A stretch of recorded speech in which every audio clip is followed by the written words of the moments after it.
জেনার diode. জেনার diode একটি special purpose diode. এই জেনার diode পাওয়ার ইলেকট্রনিক্সের খুবই গুরুত্বপূর্ণ কম্পোনেন্ট, যা ইলেকট্রনিক সার্কিটে ভোল্টেজ রেগুলেটর হিসেবে ব্যবহার করা হয়। জেনার ডায়োড সম্পর্কে একটু ভালো করে বোঝার জন্য প্রথমে আমরা একটি সাধারণ ডায়োড এবং জেনার ডায়োড সম্পর্কে জেনে নেই। সাধারণ ডায়োড। স্ক্রিনে আমরা একটি সাধারণ ডায়োড ও এর সিম্বল দেখতে পাচ্ছি। সাধারণ ডায়োডের দুটি টার্মিনাল অ্যানোড ও ক্যাথোড। অ্যানোড প্রান্তে পজিটিভ এবং ক্যাথোড প্রান্তে নেগেটিভ সাপ্লাই দিয়ে ফরওয়ার্ড বাইসিং করে এই ডায়োডের ভিতর দিয়ে সহজে কারেন্ট প্রবাহিত করা যায়। আবার অ্যানোড প্রান্তে নেগেটিভ এবং ক্যাথোড প্রান্তে পজিটিভ অর্থাৎ রিভার্স বাইসিংয়ে এই ডায়োডের ভিতর দিয়ে কোনো কারেন্ট প্রবাহিত করা যায় না। জেনার ডায়োড। স্ক্রিনে আমরা একটি জেনার ডায়োড ও এর সিম্বল দেখতে পাচ্ছি। জেনার ডায়োডের অ্যানোড প্রান্তে পজিটিভ এবং ক্যাথোড প্রান্তে নেগেটিভ সাপ্লাই দিয়ে ফরওয়ার্ড বাইসিং করে এই ডায়োডের ভিতর দিয়েও কারেন্ট প্রবাহিত করা যায়। আবার অ্যানোড প্রান্তে নেগেটিভ এবং ক্যাথোড প্রান্তে পজিটিভ অর্থাৎ রিভার্স বাইসিং করেও এই ডায়োডের ভিতর দিয়ে কারেন্ট প্রবাহিত করা যায়।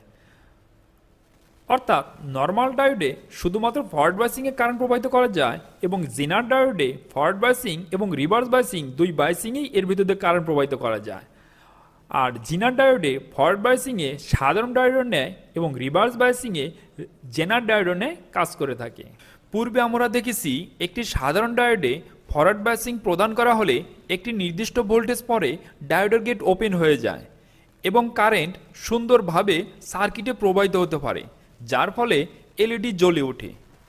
আর যে নির্দিষ্ট ভোল্টেজে ডায়োডের গেট ওপেন হয়ে যাচ্ছে তাকে বলা হয় ডায়োডের ফরওয়ার্ড ভোল্টেজ।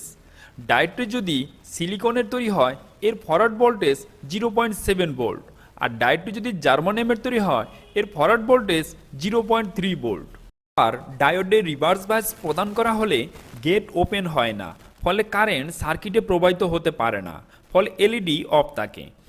ভোল্টেজ বাড়াতে বাড়াতে এমন এক সময় আসে যখন অতিরিক্ত ভোল্টেজ ডায়োড সহ্য করতে পারে না, যার ফলে ডায়োডের গেট ভেঙে যায়। অতিরিক্ত কারেন্ট প্রবাহিত হওয়ার ফলে ডায়োড ও এলইডি নষ্ট হয়ে যায়। এখন আমরা দেখব জেনার ডায়োড কিভাবে কাজ করে থাকে। স্ক্রিনে আমরা দেখতে পাচ্ছি একটি 5 ভোল্ট সোর্সের সহিত 5 ভোল্ট 20 মিলি অ্যাম্পিয়ারের লোড কানেকশন করা হয়েছে।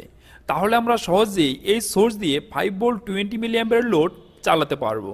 কিন্তু আমাদের সোর্সের ভোল্টেজ যদি বেড়ে 12 ভোল্ট এবং লোডটি যদি 5 ভোল্ট 20 মিলি অ্যাম্পিয়ারের হয়, তাহলে কি এই কানেকশনের লোডটি চালানো সম্ভব? উত্তর হচ্ছে না। তাহলে কিভাবে এই লোডটি চালাতে পারি? লোডের অতিরিক্ত voltage 12 minus 5 equal to 7 volt drop করে এমন মানের একটি রেজিস্টর যদি আমরা এই সার্কিটে কানেকশন করতে পারি তাহলে সমাধান হয়ে যাবে। কিন্তু আমাদের পাওয়ার সাপ্লাই যদি ভেরিয়েবল হয়, অর্থাৎ পাওয়ার সাপ্লাই এর আউটপুট হঠাৎ করে বেড়ে যায় বা কমে যায়, সেই ক্ষেত্রে বারবার রেজিস্টর চেঞ্জ করা সম্ভব না। আর ভোল্টেজ যখন বেড়ে যাবে এই বাড়তি ভোল্টেজকে কন্ট্রোল করা না গেলে রেজিস্টর এবং লোড উভয় নষ্ট হয়ে যেতে পারে। আর সেই ক্ষেত্রে আমাদের এমন কিছু করতে হবে যেন বাড়তি ভোল্টেজকে কন্ট্রোল করতে পারে। আর এই কাজটি করে থাকে জেনার ডায়োড। জেনার ডায়োড ভিন্ন ভিন্ন ভোল্টেজ এবং ওয়াটের হয়ে থাকে। এর গায়ের কোড দেখে ইন্টারনেটে সার্চ করলে বিস্তারিত তথ্য পাওয়া যায়।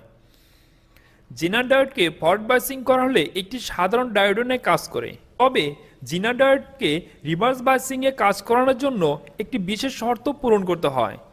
শর্ত হলো জেনার ডায়োডের ইনপুট ভোল্টেজ যতক্ষণ পর্যন্ত জেনার ভোল্টেজ পর্যন্ত না পৌঁছাবে ততক্ষণ পর্যন্ত জেনার ডায়োড কোনো আউটপুট দিবে না। জেনার ডায়োডকে সাধারণত লোডের প্যারালালে কানেকশন করতে হয়, তবে কিছু কিছু ক্ষেত্রে একে লোডের সিরিজে কানেকশন করা যায়। জেনার ডায়োডকে যেভাবেই কানেকশন করা হোক না কেন একে রিভার্স বায়াসে কানেকশন করে ব্যবহার করতে হয়।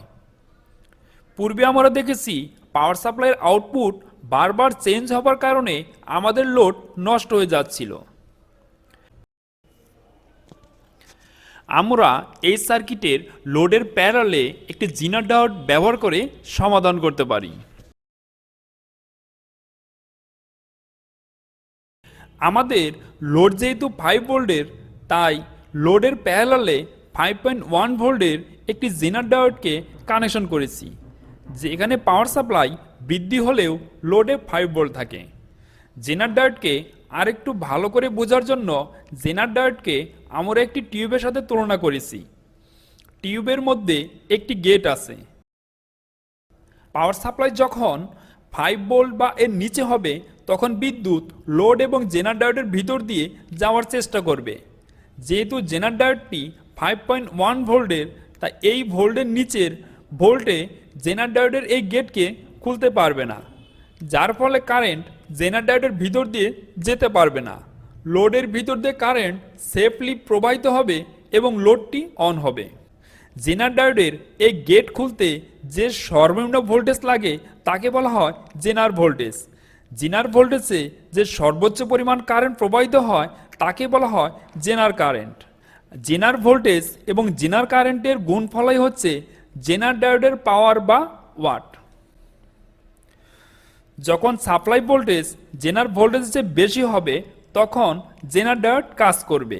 স্ক্রিনে দেখতে পাচ্ছি যখন সাপ্লাই ভোল্টেজ 9 ভোল্ট তখন বাড়তি ভোল্টেজের কারণে জেনার ডায়োডের গেটটি খুলে যাচ্ছে, যার ফলে বাড়তি ভোল্টেজের কারেন্ট জেনার ডায়োডের ভিতর দিয়ে প্রবেশ করে ব্যাটারির নেগেটিভ প্রান্তে ফিরে আসছে। এমত অবস্থায় লোডের ভিতর দিয়ে তার সমপরিমাণ ভোল্টেজের জন্য কারেন্ট প্রবাহিত হচ্ছে এবং লোডটি সেফভাবে জ্বলছে। আবার যখন সাপ্লাই ভোল্টেজ 12 ভোল্ট তখন বাড়তি ভোল্টেজের কারণে জেনার ডায়োডের গেটটি খুলে যাচ্ছে এবং বাড়তি ভোল্টেজের কারেন্ট জেনার ডায়োডের ভিতর দিয়ে প্রবেশ করে ব্যাটারির নেগেটিভ প্রান্তে ফিরে আসছে। এমত অবস্থায় লোডের ভিতর দিয়ে তার সমপরিমাণ ভোল্টেজের জন্য কারেন্ট প্রবাহিত হচ্ছে এবং লোডটি সেফভাবে জ্বলছে। এভাবেই জেনার ডায়োড সার্কিটে পরিবর্তনশীল অতিরিক্ত ভোল্টেজ নিয়ন্ত্রণ করে থাকে। জেনার ডায়োড বিভিন্ন ভোল্টেজ, কারেন্ট এবং ওয়াটের হয়ে থাকে। যেমন জেনার ডায়োড ভোল্টেজ 2.4 ভোল্ট হতে 200 ভোল্ট, ম্যাক্সিমাম কারেন্ট 200 মাইক্রোঅ্যাম্পিয়ার হতে 200 ampere, minimum current 5 milli ampere হতে 10 milli ampere, power rating 400 milliwatt, 500 milliwatt, 1 watt, 5 watt, সব বিভিন্ন ধরনের ওয়াটের হয়ে থাকে। তো ধন্যবাদ সবাইকে আমাদের ভিডিওটি শেষ পর্যন্ত দেখার জন্য। নতুন ভিডিও পেতে আমাদের চ্যানেলটি সাবস্ক্রাইব করে পাশে থাকুন।